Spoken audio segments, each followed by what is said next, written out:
우리의 신앙생활에 여러 가지 필요한 것들이 많은데 그 중에 하나가 기쁨입니다.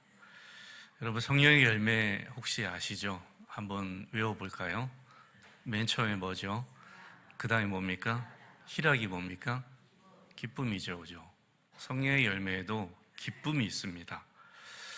자, 근데 성경이 말하는 기쁨은 그냥 감정이 아닙니다. 이 기쁨은 하나님과, 살아계신 하나님과의 교제에서 비롯되는 그런 기쁨이에요. 그래서 지금 내 신앙에 기쁨이 좀 메마른 것 같다, 없는 것 같다, 그러면 이게 무슨 신호냐면 하나님과의 관계를 다시 한번 점검해 봐라, 그런 영적 신호입니다. 세계적인 주석가 윌리엄 바클레이 목사가 기쁨에 대해서 이런 말을 했어요. 그리스도인은 웃음을 지니고 있는 그리스도의 용사이며, 그래서 침울한 그리스도인은 그리스도인이라 부를 수가 없다. 이렇게 좀 극단적이지만 이런 표현을 합니다. 그리스도인은 웃음을 지니고 있어야 된다는 거죠. 그 안에 기쁨이 있어야 된다, 그런 뜻입니다. 기쁨은 예수님 안에 있는 성도에게 나타나는 중요한 특징 중에 하나입니다. 우리가 하나님과 깊은 교제를 나누게 되면 뭘 깨닫게 되냐면, 하나님이 나를 정말 사랑하시는구나, 그것도 무조건적으로 사랑하시는구나, 이 사실을 깊이 깨닫게 되고 세상 그 어떤 것도 이 사랑을 끊을 수 없구나 하는 것을 확신하게 됩니다. 그러면 이제 심령 속에 자연스럽게 기쁨이 생기게 됩니다. 기쁨이 충만해지고. 근데 만일 우리가 이 기쁨이 사라지게 되면 이제 그때부터 신앙생활이 억지가 됩니다. 의무적이 되죠. 마치 윤활유 없이 돌아가는 기계처럼 됩니다. 여러분, 윤활유가 없으면요, 부품 간의 마찰이 심해지고 마모가 생기거든요. 결국 나중에는 기계가 멈추게 됩니다. 우리 신앙생활에도 기쁨이 윤활유 역할을 하는데, 이 윤활유가 없으면 영적으로 삐그덕거리게 되고 나중에는 점점 지쳐서 결국 올스톱 되게 됩니다. 단테가 지은 장편 서사시 신곡이라는 서사시가 있는데 거기 보면 지옥이 나옵니다. 굉장히 다양한 지옥이 나오는데 9가지 지옥 중에 5번째 지옥이 나오는데, 그 지옥에 누가 가냐면 세상에서 기쁨으로 살지 않고 늘 불평, 원망에 찌들어 살았던 사람, 그 사람들이 5번째 지옥에 떨어진다, 그렇게 되어 있어요. 물론 뭐 소설이니까, 서사시니까 그럴 리는 없겠지만 어쨌든 기쁨 없는 신앙과 삶은 지옥과 별반 다를 게 없다, 그런 의미입니다. 마태복음 13장에 보면 천국 비유가 나와요. 예수님이 천국 비유를 쭉 드시면서 그 중에 한 가지가 뭐냐면 밭에 감추인 보화를 발견한 사람, 소장농에 대한 비유입니다. 그 예전에 예수님 당시에는 전쟁이 터지면 사람들이 이제 자기의 보물을 밭에 다 감춰놓고 갑니다. 왜냐하면 어디 맡길 데가 없기 때문에. 은행도 없고 뭐 전당포도 없고 다 그래서 밭에 묻어두고 갑니다. 근데 갔다가 이제 피난 갔다가 죽을 수도 있고 돌아왔는데 어디 묻었는지 못 찾을 수도 있어요. 그래서 이제 소장농이 이제 주인의 밭을 갈다가 뭐 쟁기에 털컥 걸려서 이게 파보니까 엄청난 보물이 숨겨져 있는 거죠. 봤더니 자기가 가진 전 재산보다 그 보물이 더 가치가 있는 거예요. 그래서 어떻게 했다 그럽니까? 묻어두고, 남들이 볼까 묻어두고 어떻게 돌아갔다고 기록되어 있냐면 기쁨으로 돌아갔다 그래요. 기뻐서 막 춤을 추면서 돌아가서 자기 전 재산 다 팝니다. 다 팔아가지고 그 밭을 통째로 사버려요. 왜 그럴까요? 그 밭에 감추인 보물의 가치가 자기 전 재산보다 더 많거든요. 그 밭을 아예 전 재산 다 팔아서 사버리는 거죠. 천국이 이와 같다 그래요. 우리가 하나님의 나라 안에 있는 그 기쁨을 발견하게 되면, 복음의 기쁨을 발견하게 되면 그 기쁨의 가치가 내가 가진 모든 것보다 더 가치 있다는 것을 깨닫게 된다는 거죠. 그래서 그것을 가지고 그것을 유지하기 위해서 어떤 대가도 치른다는 겁니다. 그래서 신앙생활은 기쁨이라는 거죠. 본질적으로는 기쁨이 있어야 된다, 그런 뜻입니다. 오늘 본문이 포도나무 비유로 알려져 있어요. 근데 이 본문이 보통 어떻게 해석되냐 하면 우리가 예수님 안에서 열매를 많이 맺어야 합니다, 이렇게 윤리적인 명령으로 해석되곤 합니다. 근데 예수님께서 이 말씀을 하신 진짜 목적이 따로 있어요. 11절에서 예수님이 이렇게 목적을 밝히십니다. 내가 이것을 너희에게 이름은 무엇이요? 내 기쁨이 누구 안에 있어? 너희 안에 있어 너희 기쁨을 충만하게 하렵니다. 자, 이 말씀을 쓰신 목적이 이겁니다. 예수님 안에서 열매를 많이 맺자, 물론 그 맞는 말이죠. 근데 그렇게 하는 목적이 뭐냐 하면 내가 의무적으로 윤리적으로 하나님 앞에 바르게 살기 위해서 그렇게 한다. 그 이전에 예수님이 뭐라고 말씀하셨냐면 너희가 그렇게 살면 내 기쁨이, 내가 가진 기쁨이 너희 안에 충만하게 될 거다. 나는 너희가 이런 기쁨을 충만하게 누리게 하려고 지금 이 명령을, 이 말씀을 하고 있다라고 얘기하시는 거예요. 그래서 우리가 이 목적을 놓친 채 본문을 읽게 되면 이 말씀을 읽을 때 이제 의무적인 부담감이 생기죠. 아, 열매를 많이 맺어야 되는 거구나. 어떡하지? 어떻게 열매를 많이 맺지? 이거 아니라는 겁니다. 그 이전에 이 11절 말씀을 먼저 기억해야 돼요. 아, 내가 이대로 살면 예수님이 누렸었던 그 진짜 기쁨, 참된 기쁨이 내 안에도 충만해지겠구나. 그러면 이거 한번 해볼 만한데, 이렇게 접근해야 된다는 겁니다. 여러분, 신앙생활은 맨 먼저 어떤 것이냐 하면 지극한 행복, 지극한 기쁨을 추구하는 게 신앙생활이에요. 우리가 이걸 놓쳐버리면 신앙생활이 그때부터 의무가 됩니다.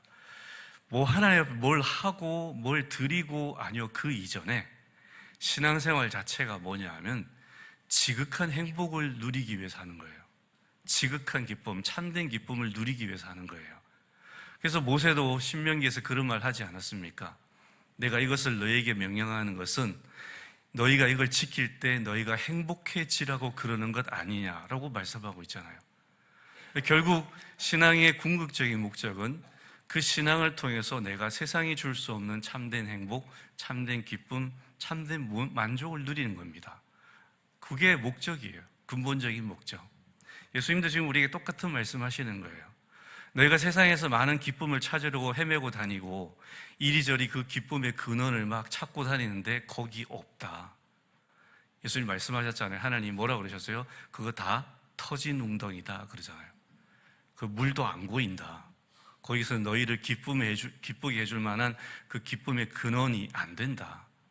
그러니까 진짜 기뻐하고 싶으냐, 진짜 행복하고 싶으냐, 나한테 와라 그럽니다. 내 안에 있으라 그럽니다. 이 말씀은 그 말씀이에요. 그러니까 우리가 이 본문에서 우리 반드시 붙들어야 될 게 뭐냐면 이 11절 말씀입니다. 아, 주님이 나한테 이 말씀하시는 것은 내가 진짜 기쁜 삶을 살도록 하시기 위해서구나. 이걸 알고 이 본문을 해석해야 되죠. 자, 그래서 여기서 우리가 생각해 봐야 될 것은 예수님이 지금 계속 이런 말씀들을 쭉 하셨어요, 오늘 본문에서. 근데 예수님이 직접 이 삶을 사셨어요. 사셨고 이 삶을 사시면서 당신께서 친히 충만한 기쁨을 누리셨다는 거예요. 예수님이 자신이 살아보지도 않은 걸 지금 우리한테 얘기하는 게 아니고 자신이 직접 이 삶을 살아셨고 그 안에서 정말 엄청난 기쁨, 예수님이 신이잖아요. 하나님이잖아요. 하나님이 뭔가를 통해서 기쁨을 누리다면 그게 진짜 기쁨이겠죠. 그러니까 예수님은 이 삶을 통해서 내가 진짜 이 삶을 살았더니 나한테도 이 기쁨이 넘쳤다. 그러니 내가 지금 너희들에게 내가 누렸던 이 기쁨도 너희들 누려보라고 지금 이걸 내가 너희한테 얘기하는 거다라고 말씀하시는 거예요. 그러니까 자기가 이미 누려보신 최고의 행복을 우리도 누려보라고 초대하고 계시는 거죠. 그러면 이제 이 말씀을 우리가 어떻게 해야 된다, 어떻게 살아야 된다, 그 전에 저는 이 말씀을 보면서 그러면 예수님이 도대체 이 삶을 살아가시면서 그분은 도대체 어떤 기쁨을 누려보셨을까? 그 생각이 들었습니다. 저도 여태까지 이 본문을 설교할 때 늘 윤리적으로, 도덕적으로 해석을 했어요. 이렇게 해야 된다, 저렇게 해야 된다. 근데 이 11절 말씀을 보면서 그러면 대체 예수님은 이 삶을 통해서 어떤 기쁨을 누리셨던 걸까? 그럼 우리는 도대체 그 삶을 통해서 어떤 기쁨을 누릴 수 있게 되는 걸까? 그걸 생각해 보게 되었어요. 그 네 가지 기쁨을 누리셨더라고요. 자, 예수님이 누리셨던 첫 번째 기쁨은 자신의 존재가 온전히 받아들여졌다는 기쁨을 누렸어요. 여러분, 사람을 가장 불행하게 만드는 것 중에 하나가 거절감입니다. 인정받지 못하는 것, 어디에 소속되지 못하는 것, 이게 사람이 굉장히 불안하게 만들고 불행하게 만들거든요. 누군가에게 우리가 인정받지 못하고 어느 공동체에서 내가 소외되면 존재론적인 슬픔을 느껴요. 심지어 부모에게조차 받아들여지지 못한 사람들도 있어요. 부모한테 인정받으려고 늘 노력하는데 부모가 인정을 안 해줘요. 너는 내 자식으로 아직 자격이 안 된다. 그런 부모 자식 관계 있잖아요. 네가 전교 1등 하면 내가 너 인정해 줄게. 네가 내 대신 회사를 경영해서 많은 성과를 남기면 내가 그때 인정해 줄게. 이런 부모들, 우리 드라마에서 그런 부모들 많이 보잖아요. 여러분, 그 자식들이 어떻게 살아갑니까? 삶이 지옥이에요. 그렇잖아요. 그 부모한테 인정받으려고 막 자기를 혹사하고 살아갑니다. 그 삶에 기쁨이 하나도 없어요. 결국 인정받지 못하면 관계 다 틀어지고, 아니 이미 틀어져 있죠. 그 관계가 무슨 좋은 관계겠어요. 그래서 많은 사람들이 누군가에게 인정받으려고, 세상 사람들에게 인정받으려고 자기를 갈아 넣어요. 혹사합니다. 자, 예수님은 어떤 삶을 사셨나? 예수님은 하나님 아버지께 무한한 사랑을 받고 사셨어요. 하나님께 온전히 받아들여졌다는 거예요. 그래서 하나님 안에서 자기가 온전히 받아들여졌다는 그 안정감과 기쁨을 충만히 누리고 사셨어요. 예수님은 우리도 이런 안정감과 기쁨을 누리며 살기 원하신다는 거예요. 자, 근데 우리가 여기서 한 가지 의문을 품게 되죠. 아니, 예수님이야 완벽한 분이시니까 율법대로 다 사셨고 하나님 눈에 거슬리는 행동 하나도 안 하시고 늘 기쁘게 하셨으니까 당연히 하나님이 그분을 받으셨지, 기뻐하셨지. 근데 우리는 아니잖아. 우리는 늘 연약하고 부족하고 추하고 죄인들인데, 근데 우리가 어떻게 하나님께 받아들여지겠어? 그런 의문을 가지게 되겠죠. 자, 이런 우리에게 주님께서 오늘 본문 3절에서 놀라운 선포를 하시죠. 이렇게 말씀하십니다. 너희는 내가 일러준 말로 이미 어떻게 되었다고요? 깨끗하여졌다 그래요. 걱정하지 말라는 거예요. 그런 걱정하지 말라는 거예요. 너희는 이미 내가 일러준 말로 깨끗해졌다 그래요. 여러분, 우리가 깨끗해진 것이 무엇 때문에 깨끗해졌다 그래요? 내가 행동을 잘해서? 내가 인격이 좋아서? 그럼 뭘로요? 지금 읽으신 말씀에 뭘로 깨끗해졌다 그래요? 예수님 말씀으로. 예수님 뭐라고 말씀하셨는데요? 네 죄가 사함 받았느니라. 만나는 사람마다 이해하잖아요. 주여 저를 용서하소서. 그래, 네 죄가 사함 받았느니라. 아무것도 묻지도 따지지 않아요. 심지어 율랑녀, 세리, 온갖 죄인들 아무것도 묻지도 따지지 않습니다. 주여 저를 용서하소서. 그래, 네 죄가 사해진 오늘 네가 하나님의 자녀가 되었다. 이 말로 깨끗해졌다는 거예요. 우리가 깨끗해진 것이 행위를 통해서 내가 어떤 자격이 있어서 주님 보시기 기쁜 일을 해서가 아니에요. 주님의 말씀으로, 주님의 일방적인 용서의 선포로 인해서 우리가 지금 하나님 앞에 깨끗해졌다는 겁니다. 여러분, 지금 여러분이 깨끗해져서 하나님께 온전히 받아들여준 줄 믿으시기 바랍니다. 하나님이 예수님을 받아들이신 것처럼 여러분도 다 받아들이셨다는 거예요. 그래서 예수님이 그 하나님 아버지 품 안에서 안정감과 기쁨을 누리셨듯이 오늘 저와 여러분도 하나님 안에서 예수님과 똑같은 안정감과 기쁨을 누려야 된다는 겁니다. 그 안정감과 기쁨이 여러분 안에 있으시길 바랍니다. 이거 누리는 것이 첫 번째예요. 세상은 늘 우리에게 잣대를 들이대죠. 그 외모의 잣대, 능력의 잣대, 효용 가치의 잣대. 너 예뻐? 너 몸매 좋아? 너 능력 있어? 너 이런 일 잘할 수 있어? 너 얼마나 남길 수 있어? 어떤 업적을, 어떤 성과를 낼 수 있어? 잣대 들이대요. 그리고 그 기준을 충족시킬 때만 우리를 받아들입니다. 박수 쳐주고, 아, 너 괜찮은 사람이네. 그래, 인정. 그 사람들이 그 세상의 잣대에 맞추려고 바둥바둥하면서 합니다. 못 맞추면요, 늘 자괴감에 빠져요. 늘 열등감에 빠져요. 늘 자신이 초라하다는 생각이 사로잡혀 살아요. 하나님은 그러지 않으십니다. 하나님은 우리에게 잣대 들이대지 않으셨어요. 하나님이 언제 우리를 받아들이셨죠? 로마서 5장 말씀에 보면 우리가 연약했을 때, 죄인이었을 때, 하나님의 원수였을 때, 완전히 불량품이에요. 완전히 자격 미달이에요. 어디로 봐도 하나님께 받아들이실 만한 구석이 하나도 없어요. 그런데 하나님이 잣대 들이대지 않습니다. 나는 너를 그냥 사랑할 거야. 난 너를 그냥 받아들일 거야. 오늘부터 너는 내 아들이야, 내 딸이야. 선포해 버리십니다. 이게 복음이에요. 예수님은 하나님 안에서 이걸 누리셨던 거예요. 오늘 저와 여러분이 누려야 될 게 이겁니다. 이것부터 먼저 누리셔야 돼요. 지금 내가 부족하고 연약하고 주의 뜻대로 살지 못하고 다 좋습니다. 근데 그거 상관없습니다. 일단 먼저는 하나님이 지금 저와 여러분의 모든 부족함에도 불구하고 이미 우리를 받아들이셨다는 사실이에요. 여기서부터 출발하셔야 됩니다. 이것에 대한 기쁨, 안정감이 여러분 안에 회복되기를 바랍니다. 네, 이거 먼저 회복하셔야 돼요. 제가 설교할 때 좀 속된 표현을 센 설교들 많이 합니다. 근데 여러분, 제가 그 센 설교들을 하는 그 전제가 있어요. 왜 그런 설교를 하냐면 그 전제는 여러분이 이미 받아들여졌다는 전제에서 그 설교를 하는 거예요. 제가 그런 설교를 하는 건 여러분을 도덕적으로 정죄하기 위해서가 아니고 힘들게 하기 위해서가 아니고 여러분이 이미 하나님께 받아들여진 위대한 하나님의 아들, 딸들이기 때문에 그런 설교를 하는 겁니다. 그러니까 그런 설교를 들으실 때 자책감을 가지거나 자괴감에 빠지는 것이 아니라 아, 내가 하나님의 아들, 딸인데 당연히 이렇게 살아야지 라고 접근하셔야 되는 거예요. 그러니까 내가 이미 하나님께 온전히 받아들여졌다는 이 전제를 놓치시면 안 돼요. 항상 여기서부터 출발하셔야 됩니다.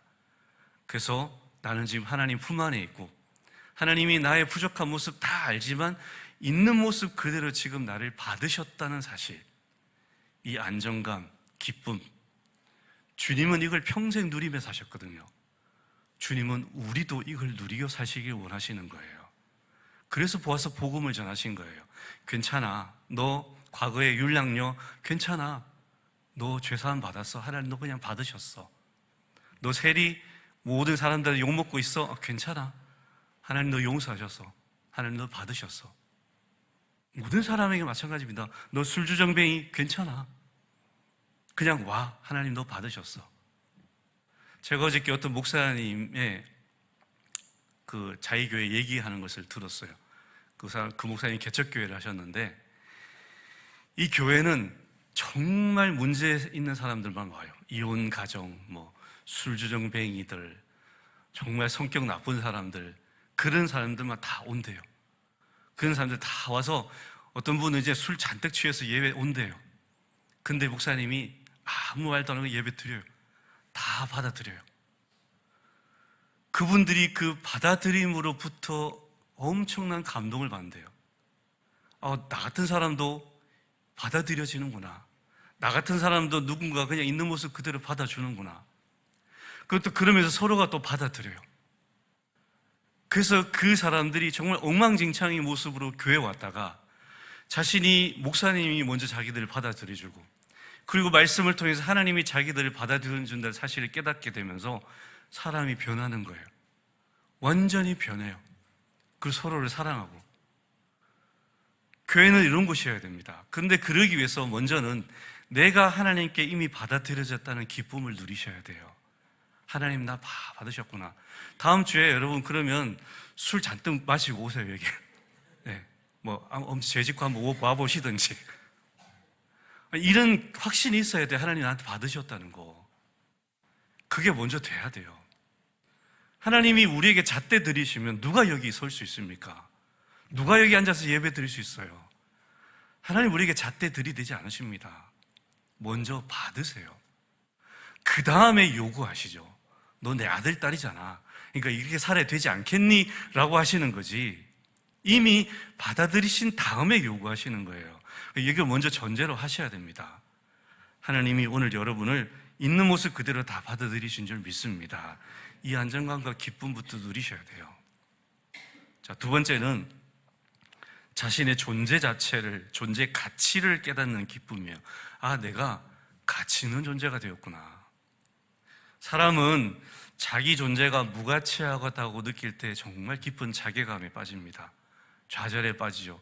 스스로에게 이렇게 자문하게 됩니다. 아휴, 나는 왜 이런 사람인가? 나는 왜 이것밖에 안 되나? 내 인생은 정말 가치 있는가? 나는 과연 세상에 뭘 남기고 있을까? 이런 질문들. 자, 예수님은요, 자신의 존재 가치에 대해서 무한한 확신을 가지고 사셨어요. 요한복음 8장 29절에서 예수님이 이런 말씀하셨습니다. 나를 보내신 이가 나와 함께 하시도다. 나는 항상 그가 기뻐하시는 일을 행함으로 나를 혼자 두지 아니하셨느니라.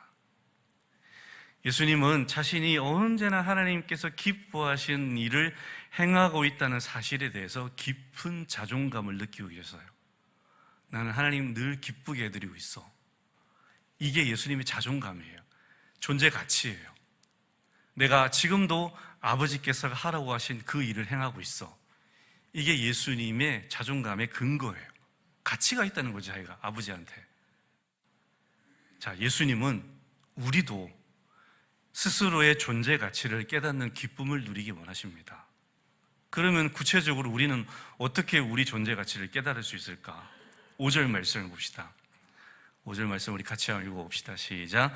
나는 포도나무요 너희는 가지라. 그가 내 안에 내가 그 안에 거하면 사람이 열매를 많이 맺나니 나를 떠나서는 너희가 아무것도 할 수 없음이라. 자, 이 말씀에는요 우리의 과거와 지금 현재의 모습이 동시에 나타나고 있어요. 여러분, 우리는 과거에 어떤 존재였습니까? 아무것도 할 수 없던 자였어요. 예수님을 떠나 있어서 아무것도 할 수 없던 자들이 우리였어요. 근데 우리는 의문이 되죠. 우리가 왜 아무것도 안 해서? 나 예수 안 믿을 때도 여러 가지 일들 많이 했어. 그렇습니다. 우리 여러 가지 일들 많이 했죠. 그런데 여러분, 예수 안 믿을 때 우리가 했던 일들이 가치가 있는 일이었을까요? 그게 의미가 있는 일이었을까요? 아니라는 거예요. 우리가 하나님을 떠나 있으면 그 상태 자체가 이미 가치가 없어요. 그 존재 자체가 이미 가치가 없어요. 왜? 하나님이 원하신, 디자인하신 창조 목적에서 벗어나 있기 때문에 쓸모없는 인생이 된 거예요. 쓸모없는 인생이 하는 일들 다 쓸모없어요. 여러분, 세상 사람들이 지금 여러 가지 일들, 삐까번쩍한 일들, AI가 어떻고 휴먼 로봇이 어떻고 자기들이 엄청난 일을 하는 것 같아 보이죠. 하나님이 보실 때는 어떨까요? 아무런 가치가 없어요. 왜요? 그 존재 자체가 쓸모없다니까요. 하나님께서 떠난 상태이기 때문에. 하나님을 떠나서 우리가 많은 일을 할 수 있어요. 중요한 건 그게 아무런 가치가 없다는 거예요. 우리는 원래 예수님을 떠나 있었을 때 아무것도 할 수 없던 그런 존재였어요. 근데 지금은요, 예수님이 우리를 부르셨잖아요. 상황이 완전히 바뀌었어요. 우리 예수님 안으로 들어왔어요. 예수님이 우리를 가지로 부르셨어요. 나한테 붙어 있어. 그러세요. 존재 자체가 이미 가치 있어졌고, 그 다음에 우리에게 있는 놀라운 포텐셜이 있어요. 가능성, 잠재력이 있어요. 그게 뭐냐면, 너 나한테 붙어 있기만 하면 너한테 엄청난 열매가 맺힐 거야. 그러세요. 나한테 붙어 있기만 해. 너의 인생에 놀라운 열매들이 맺힐 거야. 너 그런 존재로 살게 될 거야. 우리에게 말씀하시는 거예요. 우리가 주님께 붙어 있기만 하면 주님의 생명력이 우리를 통해 흘러서 자연스럽게 풍성한 열매를 맺게 됩니다. 성령의 열매, 그거 지난번에도 말씀드렸지만 성령의 열매예요.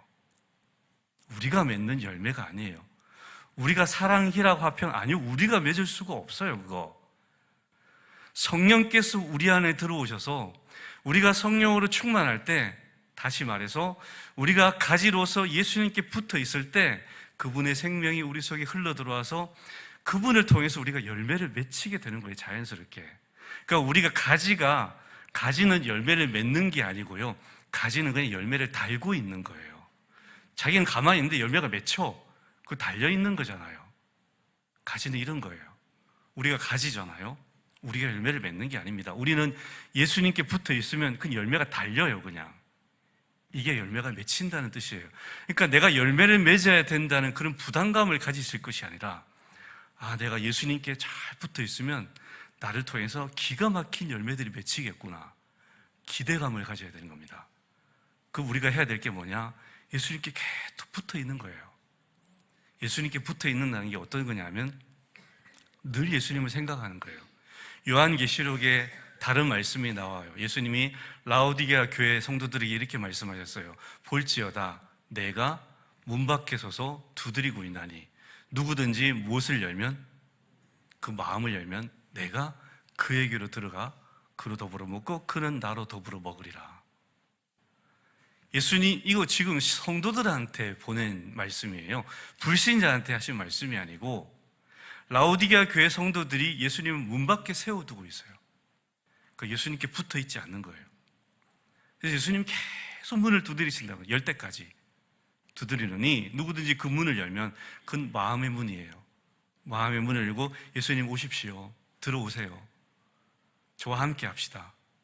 그럼 예수님이 들어가셔서 그와 더불어 먹고 마신다 그래요. 이거는 예수님이 그와 더불어 깊은 인격적 교제를 나누게 되고, 예수님과 인격적 교제를 나누게 된 사람은 열매가 맺히게 돼 있어요.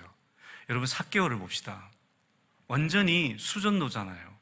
악한 사람이잖아요. 남 등쳐먹고 살던 사람이 어떻게 하든지 남에게서 뭘 뺏으려는 사람이에요. 근데 예수님 오셨어요.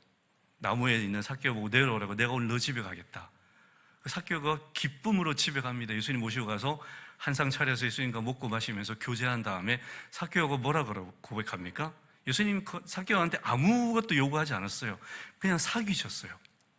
그때 삭개오가 이렇게 대답합니다. 예수님, 제가 여태까지는 남의 것 엄청나게 착취하고 살았는데 이제 제 재산을 다 나눠주고요, 내가 남에게 뺏은 것 있으면 4배로 갚아주겠습니다. 예수님 아무 말씀 안 하셨어요. 근데 삭개오가 예수님과 사귀면서 기쁨이 넘친 거예요. 자기가 그렇게 하겠다는 거예요. 이겁니다. 열매는 그냥 맺혀요. 우리 예수님과 진짜 깊이 사귀면요, 그 기쁨이 차고 넘칩니다. 그러면 그 기쁨을 통해서 어떻게 하면 나도 예수님을 기쁘시게 해드릴까 하는 갈망이 생겨요. 그 열매는 저절로 맺힌다고요. 우리는 이제 이런 존재가 되었다는 거예요. 존재 자체도 가치 있게 되었고, 내가 엄청난 열매를 맺을 수 있는 그런 가치 있는 존재로 회복되었다는 거죠. 주님이 우리에게 이 기쁨을 누리기 원하신다는 겁니다. 너의 존재 자체도 이미 가치가 있지만 너를 통해서 내가 더 가치 있는 열매를 많이 맺게 할 거다. 그러니 기대해라. 그러니 나와 함께 있자. 그래서 이 기쁨을 너도 한번 누려봐라. 이 얘기를 하시는 거죠. 열매 맺히는 기쁨이 얼마나 클까요? 삭개오가 그 남에게서 돈을 뺐을 때 기쁨이 있었을까요? 아니요. 그 돈을 나눠줄 때 얼마나 기뻤을까요? 열매 맺히면서 기쁘는 거예요. 우리도 이런 삶을 살 수 있도록 예수님 우리를 이미 세팅 다 해놓으셨어요. 우리 예수님께 붙어 있기만 하면 됩니다. 여러분, 우리가 예수님께 붙어서 우리 존재가 얼마만큼의 열매를 맺을 수 있는지 한번 눈으로 확인할 수 있게 되기를 바랍니다. 그래서 그 기쁨을 누리게 되기를 바랍니다. 그게 기쁨이에요. 셋째는 하나님 아버지와 친밀하게 소통하는 기쁨입니다. 요한복음 11장에 보면 예수님께서 나사로를 살리시는 장면이 나오죠. 근데 예수님이 이제 무덤 앞에 가서 사람들한테 명령을 합니다. 저기 나사로 무덤에 굴을 막고 있는 돌을 치우라 그래요. 아니, 지금 죽은 지 나흘이나 돼서 썩어가고 있는데 그 치우면 어떤 냄새 날까요? 시체 썩은 냄새 날 거 아니에요. 그 나사로 그 무덤에 그 조문하러 왔던 많은 유대인들이 있었는데 다 고개를 갸우뚱갸우뚱 하는 거예요. 아니 대체 저자가 뭘 어쩌려고 저러는 걸까? 왜 시체 썩은 냄새 나는 저 동굴 문을 열라 그럴까? 이상하잖아요. 자, 근데 어쨌든 예수님이 그 굴을 막고 있는 돌을 치우라 그랬어요. 치우고 이제 예수님이 갑자기 기도를 하십니다. 그 주변의 모든 유대인들 다 들으라고 큰 소리로 기도하세요. 기도 내용이 이렇습니다. 아버지여, 내 말을 들으신 것을 감사하나이다. 항상 내 말을 들으시는 줄을 내가 알았나이다. 그래요. 자, 여러분 이 기도 이상하지 않으세요? 여러분이 예수님이라면 어떤 기도를 하셨을까요? 일단 지금 무덤 막고 있는 돌을 치워놨어요. 그럼 어떤 기도를 해야 될까요? 아버지여, 이 나사로를 어떻게 하십시오? 살려주십시오. 그렇게 기도해야 되잖아요. 그 기도 안 드려요. 아버지여, 감사합니다 그래요. 내 말을 들으신 것을 감사합니다 그래요. 그리고 내가 여태까지 살아오면서 언제나 내 말을 들어오셨음을 저는 지금도 알고 있습니다 고백해요. 예수님은 자신이 말씀 한마디만 해도 하나님이 이 죽은 나사로를 되살리실 것이라는 것에 대해서 추호의 의심도 없어요. 예수님은 하나님과 완벽한 소통을 해오셨기 때문에 하나님이 언제나 자기 하는 말을 들으실 것을 자신하고 있어요. 확신을 가지고 계세요. 그래서 이것을 통해서 세상 그 누구도 모르는 내밀한 기쁨을 누리고 계세요. 하나님 내가 말만 하면 다 들으셔. 얼마나 멋있습니까 여러분? 하나님 내가 말만 하면 다 들여서 이 자신감, 이런 자신감을 가진 사람은 얼마나 기쁨으로 살까요? 예수님이 이 기쁨이 있었다는 거예요. 놀라운 사실이 뭐냐면 예수님이 지금 이 친밀한 소통과 기쁨의 자리로 우리를 초대하고 계시다는 거예요. 7절 말씀 봅시다. 같이 한번 읽어봅시다. 7절 시작. 너희가 내 안에 거하고 내 말이 너희 안에 거하면 무엇이든지 원하는 대로 구하라. 그리하면 이루리라. 이 말씀을 풀이하면 이렇습니다. 얘들아, 내가 평소에 하나님 아버지와 얼마나 친밀한 사이였는지 너희도 곁에서 다 봤지. 내가 어떤 말을 해도 하나님 아버지께서 다 들어주신 걸 눈으로 다 목격했지. 그거 보면서 어땠니? 너무 신비했지.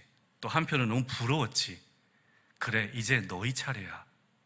너희가 내 안에 거하고 내 말이 너희 안에 거하면 너희도 나처럼 하나님과 막힘없는 소통을 하는 경이로운 삶을 살게 될 거야. 지금 내가 누리고 있는 자신감, 이 기쁨 너희도 똑같이 누리게 될 거야. 이제 너희 차례야. 그러시는 거예요. 이 말씀을 오늘 저와 여러분에게 주신 줄 믿습니다. 이제 여러분 차례십니다. 예수님이 가졌었던 이 자신감, 예수님이 가졌던 이 당당함, 나는 말 한마디만 해도 하나님 들으셔. 놀랍지 않습니까 여러분? 이런 삶을 살아가는 것 한번 살아보고 싶지 않으십니까?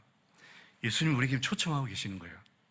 야 너도 야 너도 그렇게 살 수 있어. 나만 그렇게 산 게 아니야. 이제 내가 올라갈 테니 너도 나처럼 살아. 이제 네 차례야. 그러시는 거예요. 여러분 예수 믿는 건 이런 삶입니다. 엄청난 삶이에요. 경이롭지 않습니까? 신께서 내가 한마디만 말만 해도 내 말을 들으신다는 거죠. 소름 끼치는 삶이잖아요. 주님이 우리에게 이 삶으로 초대하고 계십니다. 얘들아 내가 누렸던 기쁨 부러웠지? 그래 이제 너희도 누려. 단지 단서를 달아놓으셨죠. 그 단서가 뭡니까? 너희가 누구 안에 거하고 내 안에 거하고 내 말이 너희 안에 거하면. 이게 무슨 얘기입니까? 예수님이 사시면서 항상 하나님 생각하고 살아요. 하나님이라면 지금 이 순간에 어떤 일을 하셨을까? 하나님이 여기 계셨다면 어떤 일을 하셨을까? 하나님이 지금 어떤 생각을 하고 계실까? 늘 하나님 안에 있어요. 하나님도 예수님 안에 있어요. 하나님과 늘 이렇게 소통의 끈이, 그러니까 하나님과 코드가 딱 맞는 거예요. 그러니까 예수님이 하는 모든 말들이 하나님과 코드가 맞으니까 오케이, 네가 하는 말 나도 그렇게 생각해, 들어줄게. 이 삶을 사는 거예요. 여러분 우리가 지금 살아야 될 삶이 이 삶이에요. 하나님과 코드를 맞추고 그렇게 살아가면요 내가 생각만 해도 하나님 이루십니다. 어떤 말을 다 이루십니다. 하나님 우리에게 이 삶으로 초청하고 있어요. 여러분 상상만 해보세요. 이런 삶을 사는 거 얼마나 기쁘겠어요. 얼마나 멋있겠어요. 바울이 이런 삶을 살잖아요. 그래서 바울이 왕 앞에서 큰 소리 치잖아요. 나 당신 하나도 안 부럽다. 왕자리 그거 뭐라고? 그거 몇십 년 하다가 끝날 건데 나는 지금 우주의 왕이신 분과 소통하고 있다. 내가 말 한마디면, 내 기도 한마디면 그분이 들으실 거다. 당신 그거 알아? 얘기하는 거예요. 당신 나처럼 살아야 돼. 내가 얼마나 자신감 있고 당당하게 사는지 당신 모를 거야. 그러잖아요. 우리가 세상 사람들이 이런 얘기를 해줘야 돼요. 하나님과 코드 맞추고 살면서 하나님이 나 한마디면 다 이루실 거야. 얼마나 멋있습니까? 주님이 우리가 이런 삶을 누리기 원하시는 거예요. 이런 삶을 초청하고 계십니다. 여러분 도전하고 싶지 않으십니까? 막 피가 끓지 않으십니까? 죽기 전에 이런 삶 한번 살아보고 싶지 않으십니까? 그러니까요. 마지막으로 하나님의 변함없는 사랑 안에 머무는 기쁨이에요. 예수님은 생의 모든 순간을 하나님 아버지의 그 사랑 안에 사시면서 세상이 줄 수 없는 기쁨을 누리십니다. 그리고 오늘 본문 10절에서 예수님이 이 놀라운 사랑의 비밀을 우리에게 전수해 주셔요. 자, 같이 읽어봅시다. 10절 시작. 내가 아버지의 계명을 지켜 그의 사랑 안에 거하는 것 같이 너희도 내 계명을 지키면 내 사랑 안에 거하리라. 자, 이거 자칫 잘못 해석하면요, 너희가 내 계명을 지켜야만 내가 너희를 사랑할 거다, 이런 조건부 사랑으로 오해하기 쉬운데 그거 아닙니다. 이게 무슨 뜻이냐면 이미 우리는 예수님의 사랑 안에 있어요. 그런데 그 사랑을 내가 직접 누리느냐 누리지 않느냐는 우리한테 달려있다는 거예요. 나는 이미 너희들 사랑하고 있어. 내 사랑이 너희 안에 있어. 너희가 내 사랑 안에 있어. 그런데 얘들아, 너희들이 지금 내 사랑을 누리고 있니? 라고 물어보세요. 여러분 누리고 계세요? 못 누리면 그 사랑이 나한테 무슨 소용이 있어요? 누가 나를 평생 짝사랑해요. 근데 난 몰라. 그럼 그 사랑이 나한테 무슨 의미가 있어요? 예수님 지금 계속 우리를 짝사랑하고 계세요. 지극하게 짝사랑하고 계신데 내가 그 사랑을 느끼지 못하면 그게 무슨 소용이 있어요? 누리라는 거예요. 그 누리는 방법이 뭐냐면 내 계명을 지키라 그럽니다. 내가 아버지의 계명을 지키면서 아버지의 사랑을 늘 누리며 살아왔다. 얘들아, 너 그 아버지 사랑 안에 살아가는 게 얼마나 좋은지 모르지. 이게 상상을 초월하는 기쁨이란다. 그러니까 너희도 나처럼 내가 계명을 줄 테니까 내 계명을 지켜서 내 사랑을 누리고 살아봐. 세상 부럽지 않을 거다. 그 얘기 하시는 거예요. 그래서 우리가 예수님의 계명을 지킬 때 우리는 이미 그 사랑 안에 들어가 있지만 그 사랑을 내가 직접 경험하고 누릴 수 있다는 거예요. 그 기쁨 충만하게 살아갈 수 있다는 거죠. 여러분, 태양은 늘 우리를 비추잖아요. 태양을 우리가 늘 비추고 있는데 우리가 어떤 건물 안에 들어가거나 그늘 속에 들어가면 그 태양빛이 우리 더 이상 비추지 않아요. 우리도 마찬가지. 예수님 사랑은 늘 우리가 그 사랑을 받고 있지만, 우리에게 늘 주어지고 있지만, 우리 그 사랑 밖으로 나가면, 그 사랑 우리가 스스로 차단하면 그 사랑을 못 느끼는 거죠. 예수님은 그 사랑을 늘 느끼며 사셨어요. 하나님 아버지를 기뻐하시는 그 계명을 지키면서 우리에게도 그 비결을 알려주시는 거예요. 아버지의 사랑을 느끼고 싶지? 그러면 내가 너에게 준 이 계명을 지켜라. 이 계명이 나중에 말씀하십니다. 내가 너에게 새 계명을 주노니 그 계명이 뭘까요? 너희가 서로 뭐 하라고? 사랑하라 그래요. 너희가 서로 사랑하면 세상이 너희가 내 제자인 줄 알 것이고 내 사랑이 너에게 충만히 느껴질 거다. 그렇게 말씀하세요. 우리가 예수님처럼 우리 역시 정말 하늘보다 높고 바다보다 깊은 예수님의 사랑을 생생하게 체험하게 되길 바랍니다. 그 기쁨의 주인공이 되실 수 있게 되길 바랍니다. 오늘 우리가 예수님이 누리셨던 4가지 기쁨을 살펴봤습니다. 하나님께서 나를 온전히 받아들이셨다는 기쁨. 여러분, 이거는 지금 우리가 아무것도 안 해도 누릴 수 있는 기쁨입니다. 믿음으로 누리시기 바랍니다. 하나님 나를 지금 받으셨어. 다 받으셨어. 이 기쁨. 그 다음에 예수님을 통해서 내 존재 가치가 회복되었다는 기쁨. 나는 이미 쓸모없는 인생에서 진짜 가치 있는 인생으로 바뀌었고, 또 내가 앞으로 예수님 안에 붙어 있을 때 엄청나게 가치 있는 열매를 많이 맺을 수 있는 그런 잠재력을 가진 존재가 되었어 라는 기쁨. 그 열매를 직접 맺을 때 누리는 기쁨. 그 예수님이 누렸던 기쁨이라는 거죠. 하나님 아버지와 막힘없이 소통하는 기쁨. 하나님과 늘 코드를 맞추고, 그래서 말 한마디만 해도 하나님 다 들으시는 그 기쁨. 그분의 계명 안에 거하면서 사랑을 풍성히 누리는 기쁨. 이 네 가지 기쁨. 예수님은 본인이 그렇게 사시면서 본인이 이 기쁨을 충만히 누리고 사셨어요. 그리고 우리에게 오늘 소개하고 계십니다. 얘들아, 내가 누렸던 기쁨, 이거 나만 누리기 너무 아깝다. 너희들도 누렸으면 좋겠다. 충만하게 누렸으면 좋겠다. 그러니 내 안에 거하라. 내 안에 거하라. 그럼 이 기쁨 누리게 된다. 오늘 우리가 포도나무이신 예수님께 늘 붙어있게 되길 바랍니다. 한시도 떨어지지 마시고 늘 마음은 여시고, 예수님 들어오세요. 예수님 들어오세요. 오늘도 들어오세요. 만약에 예수님과 또 관계가 소홀해졌다면 또 기도하세요. 예수님 어디 가셨어요? 또 들어오세요.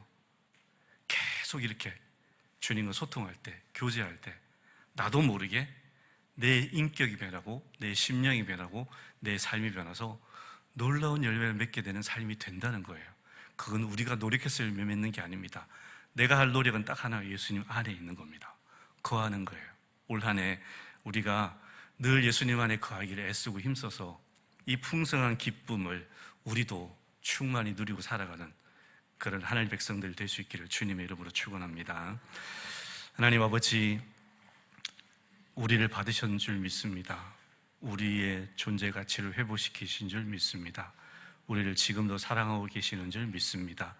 하나님, 우리에게 하나님과 우리의 마음이 하나가 되어서 우리의 모든 간구가 다 응답되는 삶을 살기를 원하시는 줄 믿습니다. 오늘 우리가 이 기쁨을 충만히 누리며 살아가는 복된 성도 되게 하여 주시옵소서. 예수 그리스도 이름으로 기도드립니다. 아멘.